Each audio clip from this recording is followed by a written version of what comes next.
There is a problem that every army on Earth lived with for 60 years, and that almost nobody ever named out loud. When the fighting vehicles moved fast, the machines that dug their defenses could not keep up. The tanks surged forward at road speed. The excavators that scraped the earth, built the berms, and cut the fighting positions that soldiers sheltered behind, crawled along far behind them, or rode into the theatre strapped to the back of a heavy transporter waiting to be unloaded. The gap between the two was real, it was measurable, and it had consequences. Soldiers arrived at a position they needed to defend before the machines that would help them defend it. And for 60 years, every army that tried to close that gap arrived at the same conclusion. Diggers are slow, and that is simply how it is. Then a family firm from Staffordshire that started life welding a trailer from wartime scrap proved that it wasn't. To understand why the solution mattered, you need to understand what the problem actually cost. An army is really two armies operating simultaneously. There is the army that fights, and there is the army that prepares the ground for fighting. Combat engineers cut the routes the tanks advance along, dig the positions the infantry fires from, clear the obstacles the enemy leaves behind, and fill the craters the artillery creates.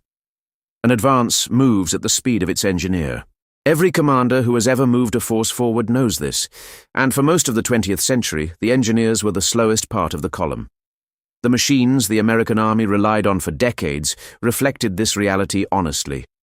A light excavator mounted on a military truck chassis topped out at around 30 miles per hour on a good road and struggled the moment it left tarmac.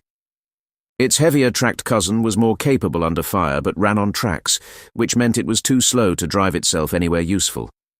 To get it to the fight, you loaded it onto a transporter, carried it forward, and unloaded it when you arrived. Both machines shared the same limitation. Neither could keep pace with a fast-moving brigade under its own power. So the army did what every army did. It bought the slow digger, and then it bought the truck to carry the slow digger, and the sum of those two things was a gap that opened every time the fighting units moved faster than the engineers behind them. That model was not irrational. For a war fought from fixed lines, where a front moved in weeks rather than hours, a slow digger on a transporter was perfectly adequate. You had time. The excavator arrived eventually, and eventually was good enough. The men who built that system were solving the war they expected to fight. The problem arrived when the expected war changed shape. At the turn of the century, the American Army built a new kind of force designed around a different premise entirely. The striker brigades were medium-weight formations built to be flown into a distant theatre rapidly and then driven off at road speed once they arrived. Their entire operational promise rested on fast movement, not armour, not mass, but pace. A force built on that promise cannot tow its engineers at 30 miles per hour. If the brigade surges forward at 60 and the diggers are still being unloaded from transporters somewhere in the rear, the speed advantage that justified the entire concept evaporates at the first position that needs defending. The requirement wrote itself. Not a faster gun, not more armour. An excavator that could deploy itself at the speed of the column. And in writing that requirement, the Army did something it had never quite done before. It stopped assuming that engineer plant had to be slow. The assumption had never really been examined. It had simply always been true. Diggers were heavy and slow, and so, by universal agreement, they had to be carried. The new doctrine didn't argue against that assumption. It made it obsolete by building a force that could no longer afford it. The company that answered the requirement was not a defense prime. It was not a tank builder or a weapons manufacturer or any of the large contractors whose names appear on military procurement lists. It was JCB, a family firm founded in 1945 in a rented garage in Uttoxeter, Staffordshire, by a man named Joseph Cyril Bamford, who welded a tipping trailer from scrap metal, some of it salvaged from wartime air raid shelters, and sold it at market for £45. The company had never been sold.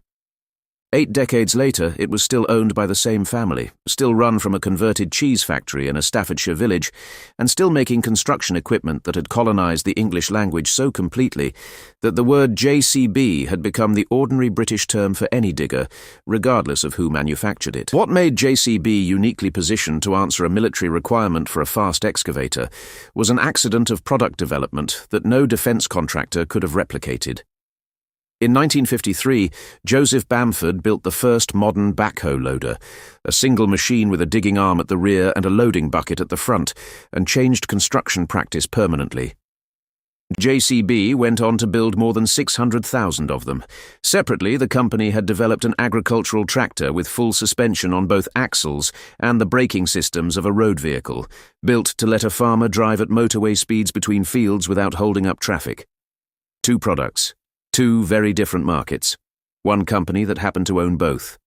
When the Army's requirement arrived, JCB already had the digging end and the fast-moving end sitting in its own catalogue. The task was to put them in the same machine. The company invested around $45 million of its own money in the development, went from written brief to running prototype in approximately a year, and in 2005 received an order for 636 machines worth around $206 million, the largest single contract in the company's history. It went not to a defense giant with decades of military pedigree, but to a family construction firm that had started with £45 and a welding torch. The machine that came off the production line was not a farm tractor painted green.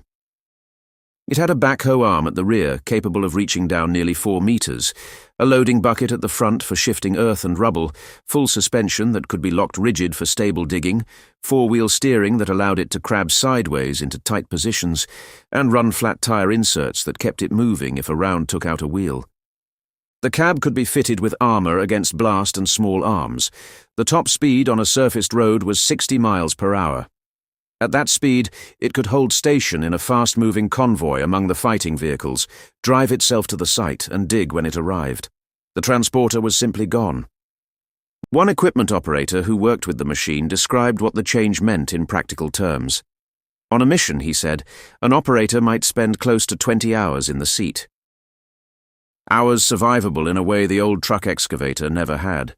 A platoon sergeant working with the same unit said the machine let his soldiers do the preparation work well forward, which kept them out of the line of fire in a way nothing before it had managed. By 2018, the 1,000th had been built. More than a dozen nations had placed orders. In late 2024, Germany sent 6 of them to Ukraine, where they were formally cleared for service by the Ukrainian Ministry of Defense and put to work digging fighting positions under drone surveillance near the Eastern Front.